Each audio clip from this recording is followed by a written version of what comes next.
In the previous lecture on Schrodinger equation, we have seen the time dependent form of Schrodinger equation.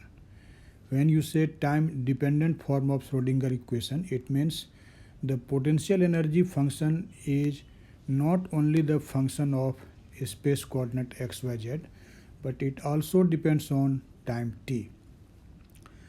Now we are going to discuss the time independent form of Schrodinger equation.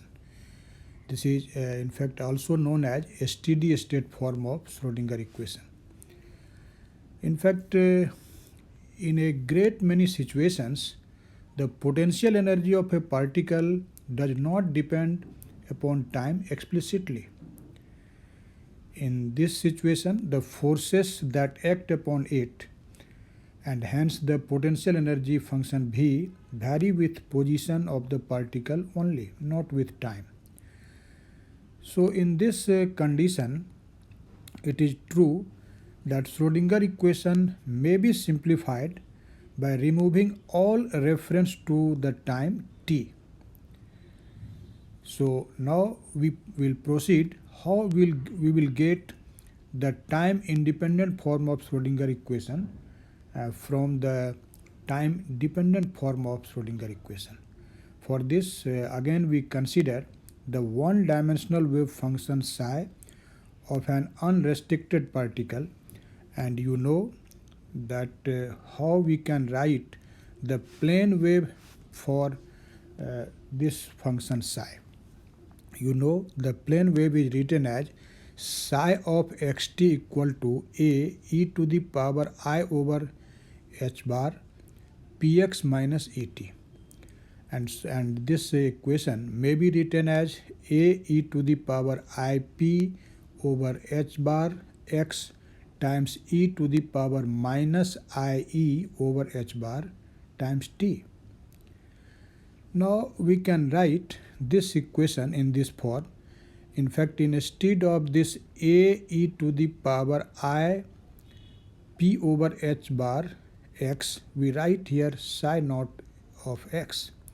In fact, this is just a position dependent function, and the other factor you can see is actually time dependent. So now you can see from this equation 1 that psi has been splitted into two parts. The first part, psi naught of x, is time independent, it is only position dependent, and the another function e to the power minus IE over h bar t is a time dependent function. So you can say that psi is the product of a position dependent function psi naught of x and a time dependent function e to the power minus IE over h bar times t. So you can say psi is the product of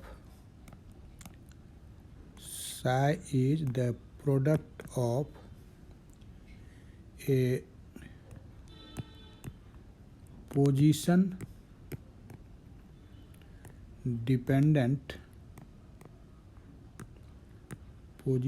dependent function psi naught of x and a time dependent function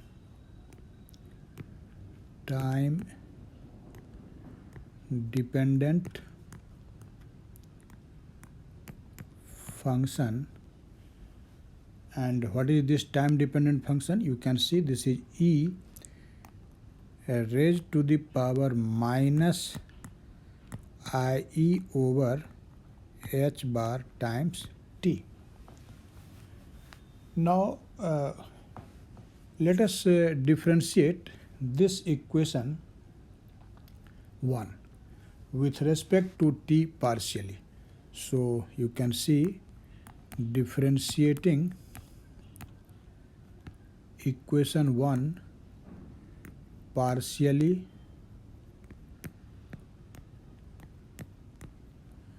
with respect to t.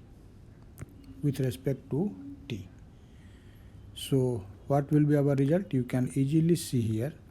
This is del psi del t equal to, as we are going to differentiate this equation partially with respect to t, so we will treat this psi naught of x as a constant factor.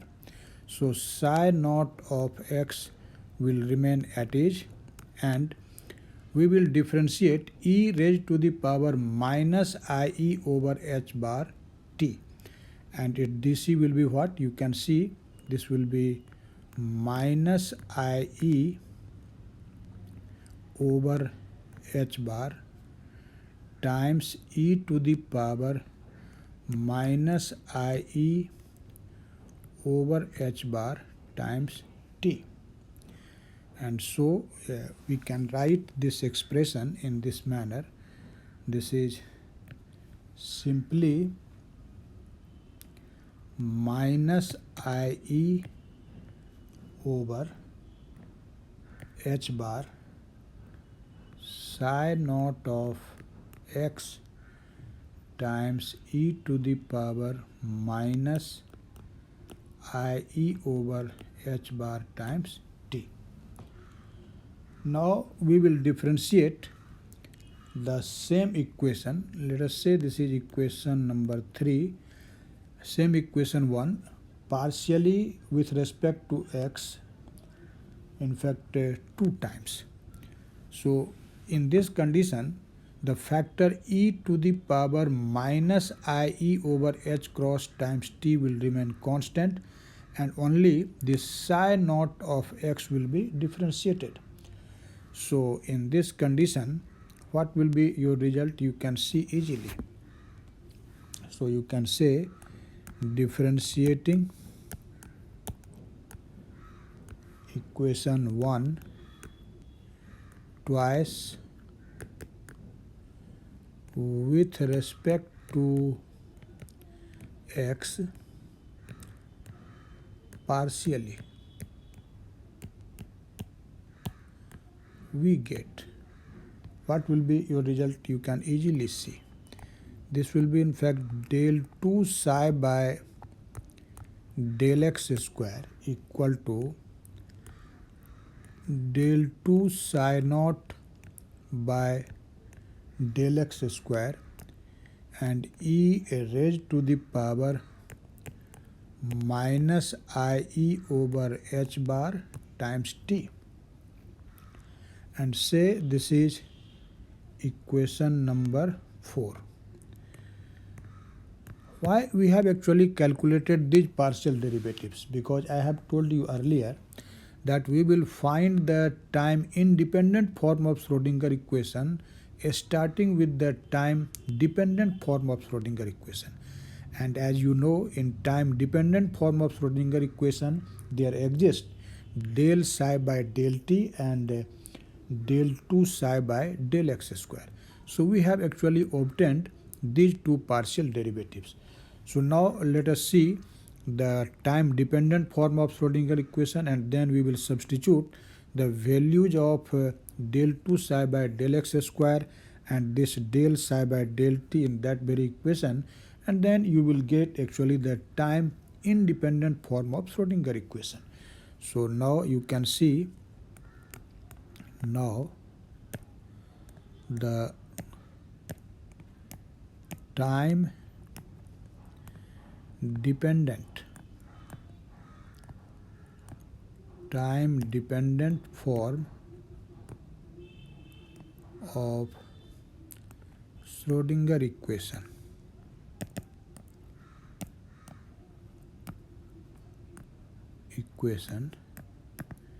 in one dimension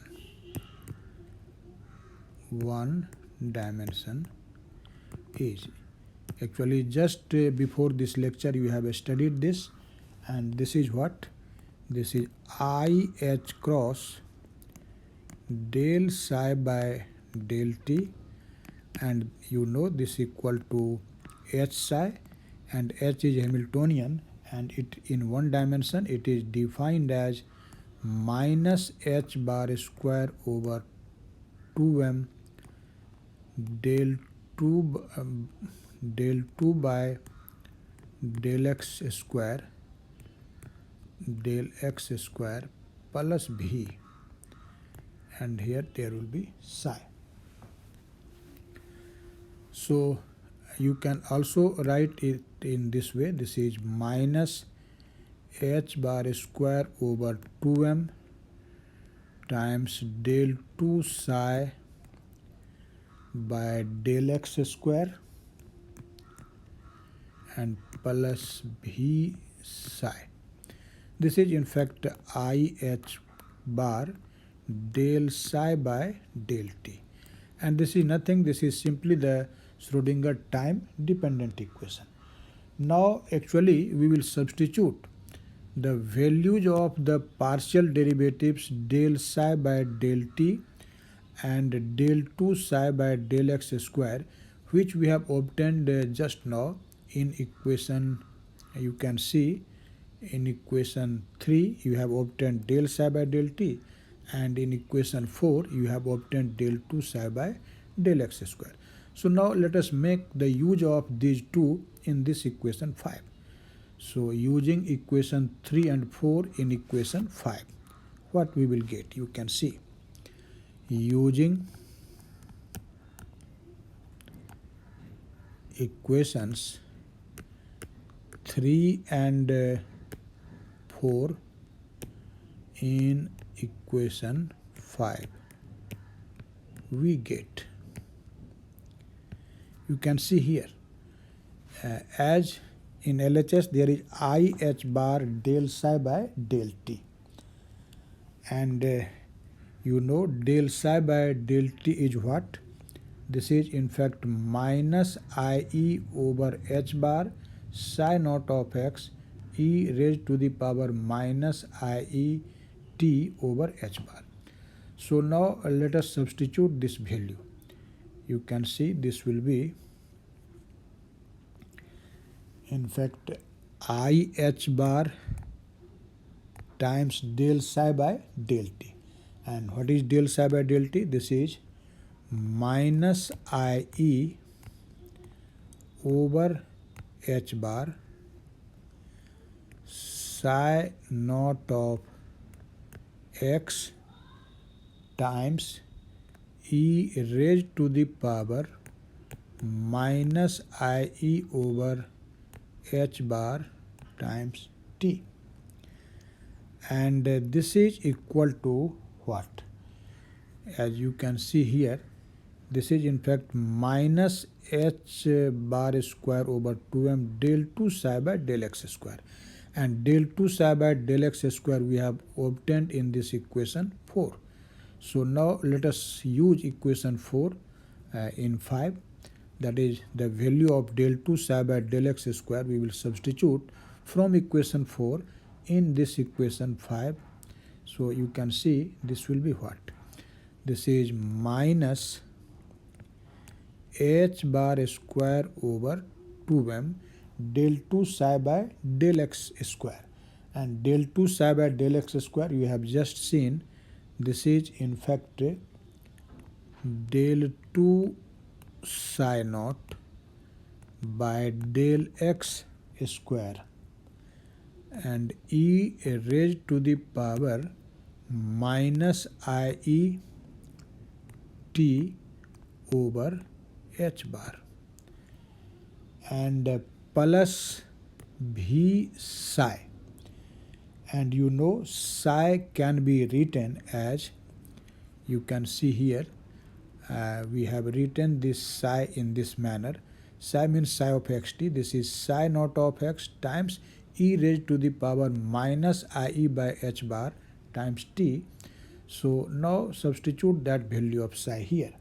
So this will be v psi naught e raised to the power minus IE t over h bar.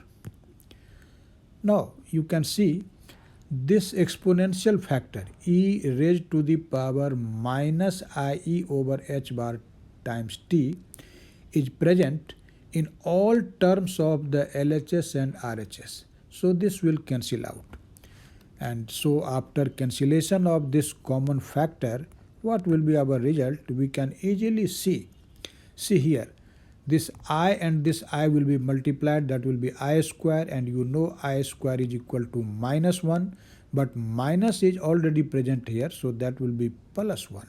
And this h bar and h bar will cancel out, so only E remains here. So this is E psi naught. Now I am not writing this argument here, or you may write it, psi naught of x. And this will be equal to, see here, this is minus h bar square over 2m del 2 psi naught of x del x square and plus v psi naught of x. Actually, this is the time independent form of Schrodinger equation in one dimension. You may write this equation as equation A, and you can say this is time independent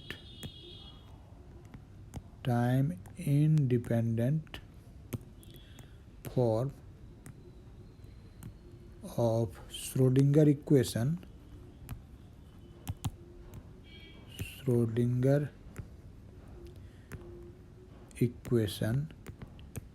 in one dimension.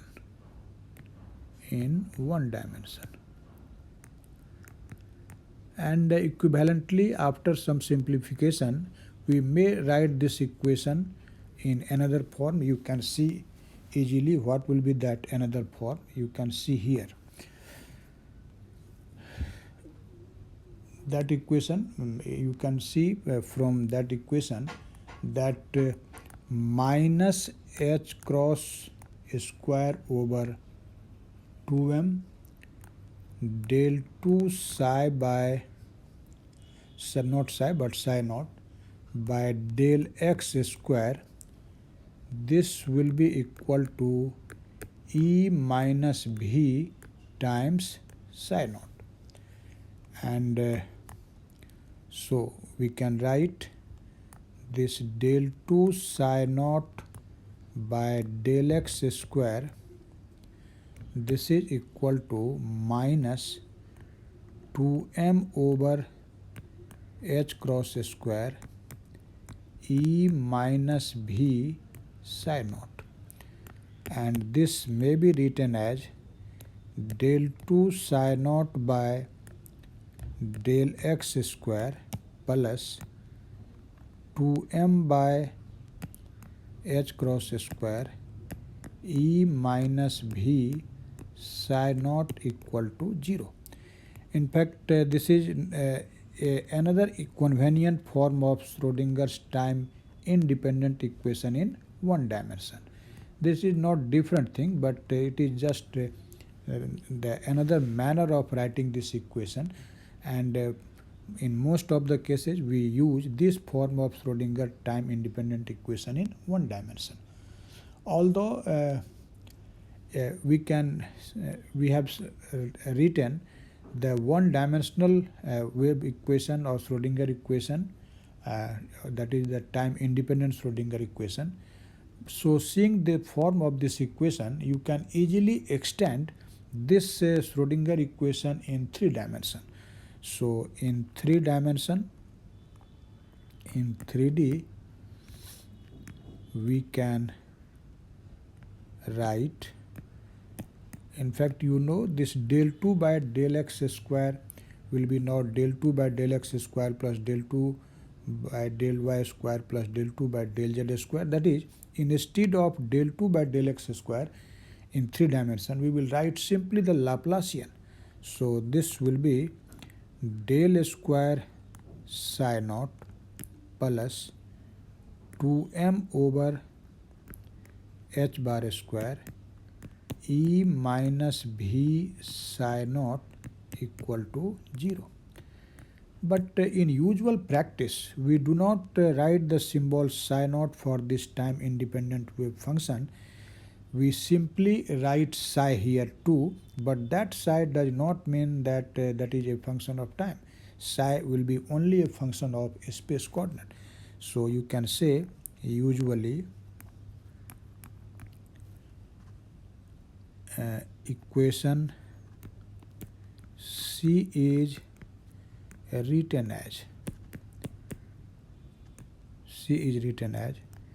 del square psi plus 2m over h bar square e minus v psi equal to 0. But you are writing here psi, but it does not mean that psi is a function of x, y, z and t. But psi here refers that it is only a function of space coordinates x, y, z, not of t. So when psi is not a function of t, it is only the function of a space coordinate, then we can use the symbol psi, and this is actually the time independent form of Schrodinger equation. So I hope you have understand all the steps clearly. This is a very simple thing.